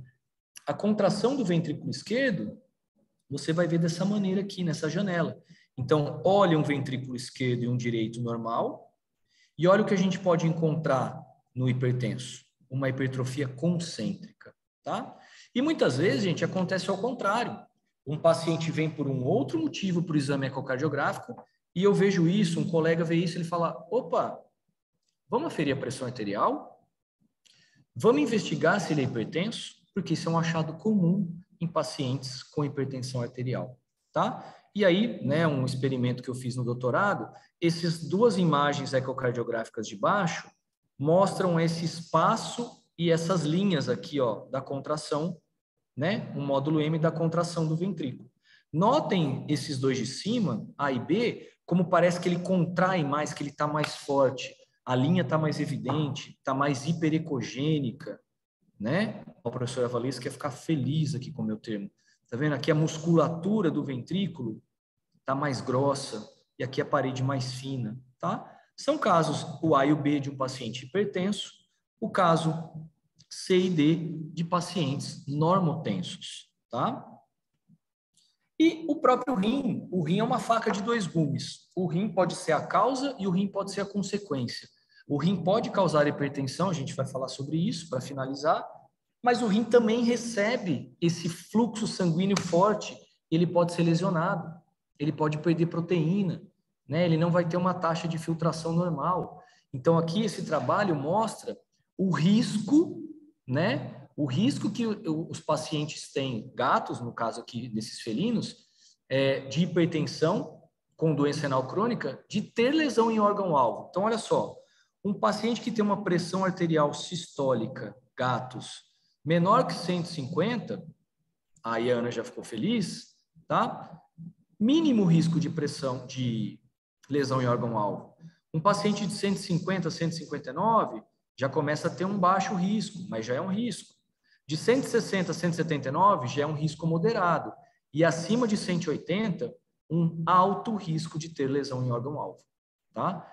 Aí você fala, Daniel, mas acima de 180, gente, quem está na rotina, já quem está nos anos, né, mais avançados aí, ou quem já trabalha, sabe que a gente pode pegar paciente com 200, 250, 300 de pressão arterial. 300 é o máximo que a gente consegue aferir, tá? Então, imagina o mal-estar desse paciente, o tanto de lesão em órgão-alvo que ele pode ter. Volto a falar, paciente que só tem pico hipertensivo por estresse, não vai ter a lesão em órgão-alvo. Então, o órgão-alvo, de novo, ele é um diferencial para vocês de falar, ele é hipertenso ou ele está hipertenso nesse momento. Semana de prova.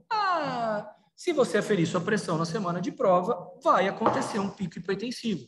Mas será que você é hipertenso? Não sei. Vou procurar lesões em órgão-alvo ou vou aferir minha pressão fora da semana de prova, né? Que é um momento diferente. Tô à toa, tô lá na praia, tô em casa, afiro a pressão arterial. Agora eu tô relax, eu tô tranquilo. então provavelmente você não é hipertenso. E quais são as causas, né? A gente não vai entrar em tratamento hoje, até porque a gente já vai dar o tempo certinho aqui, mas a gente falou de hipertensão e falamos de hipotensão, né? Principais causas de hipertensão.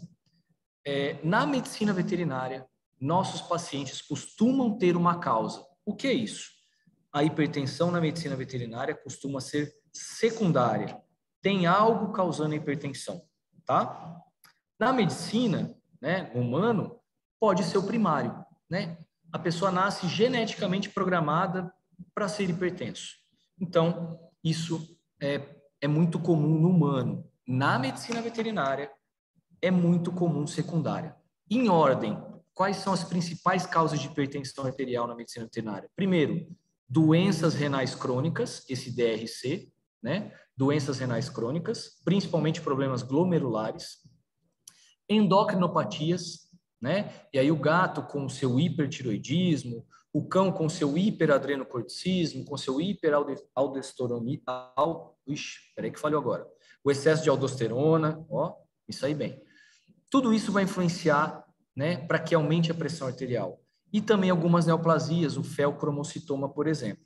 Sempre que vocês pegarem um paciente veterinário, cão, gato, né, hipertenso, tentem achar a causa. É muito comum a hipertensão ser secundária a esse problema. Daniel, eu, graças a Deus, tive um mundo encantado do arco-íris, né? A Carol Bittar vai saber o que eu estou falando, onde o tutor autorizou fazer todos os exames, né? Eu investiguei rim, não é nefropata, investiguei todos os testes hormonais, ele não tem endocrinopatia, fiz tomografia, fiz um monte de teste, ele não tem neoplasia. Ele pode ser hipertenso primário? Pode. Não é comum, mas pode, tá? Mas para que eu afirme que seja uma hipertensão primária, eu tenho que descartar as outras. Então lembre-se, pegou um cão, um gato hipertenso, investiga rim, investiga hormônio, investiga neoplasia.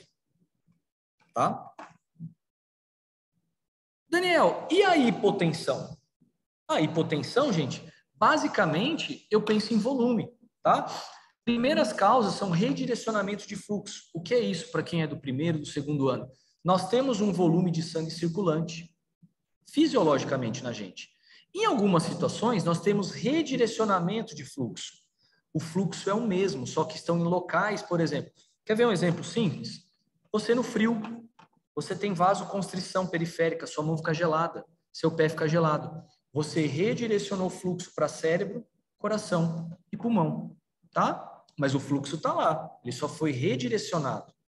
E no calor? Tanto é que está aqui, ó. No calor, quando você fala, nossa, tô até mole, olha o calor que está aqui. Pelo amor de Deus, quem informou, quem morou em Ribeirão Preto, Cuiabá, sei lá, Ituverava, que é quente, né?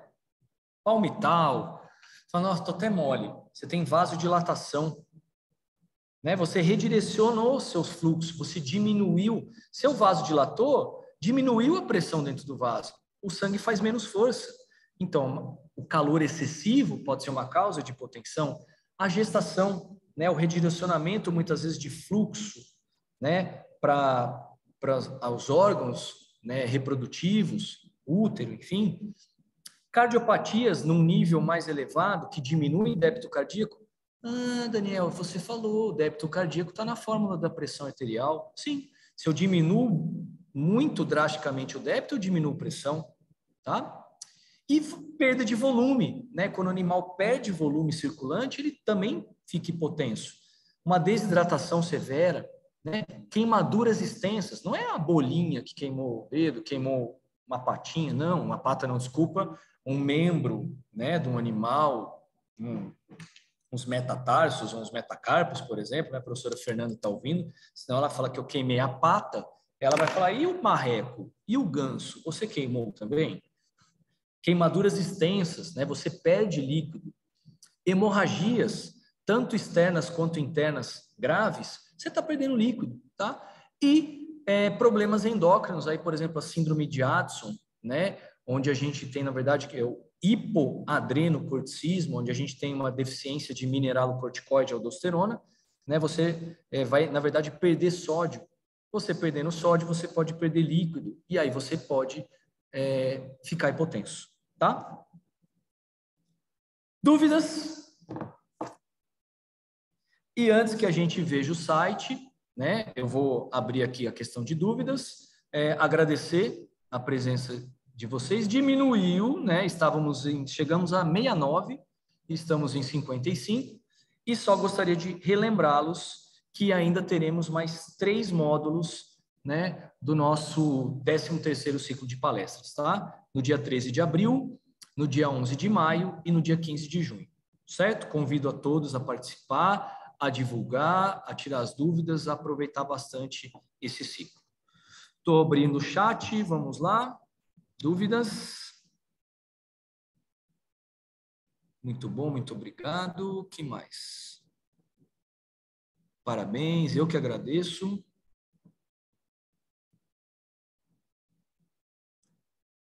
Galera, agradeço, gente. Não tem dúvida?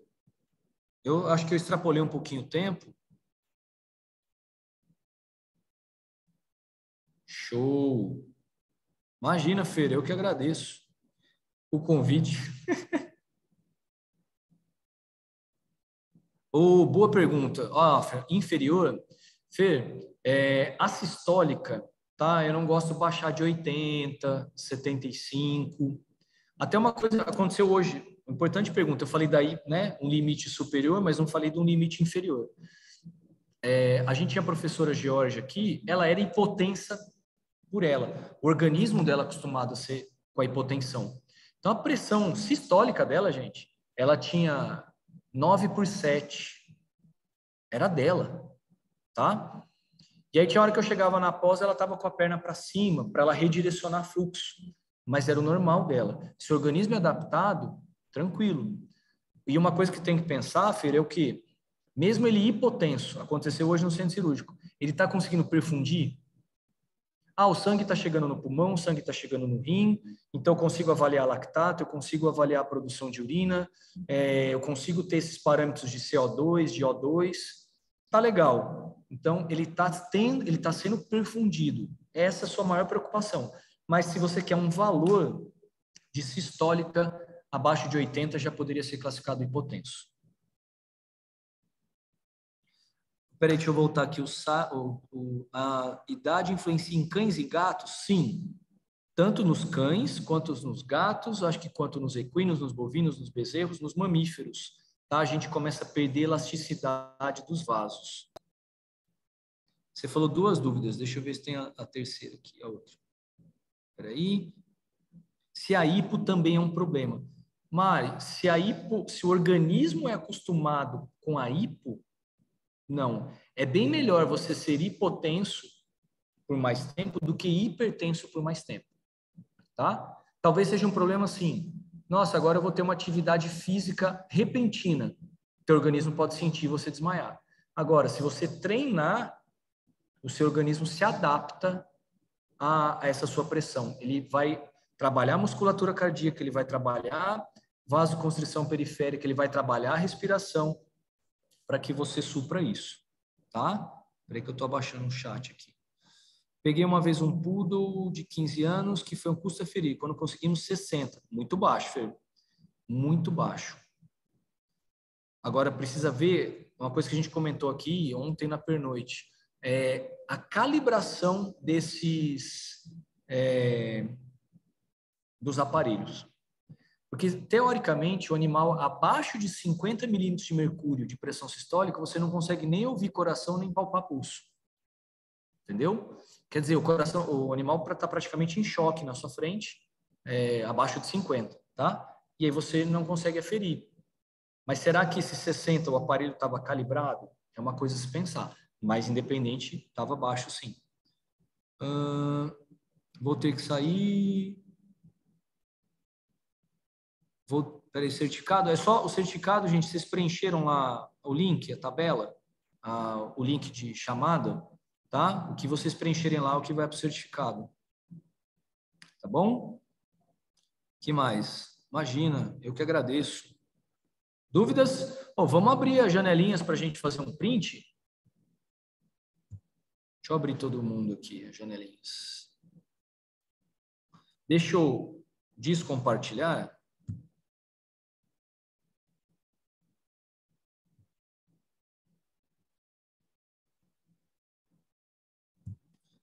Não.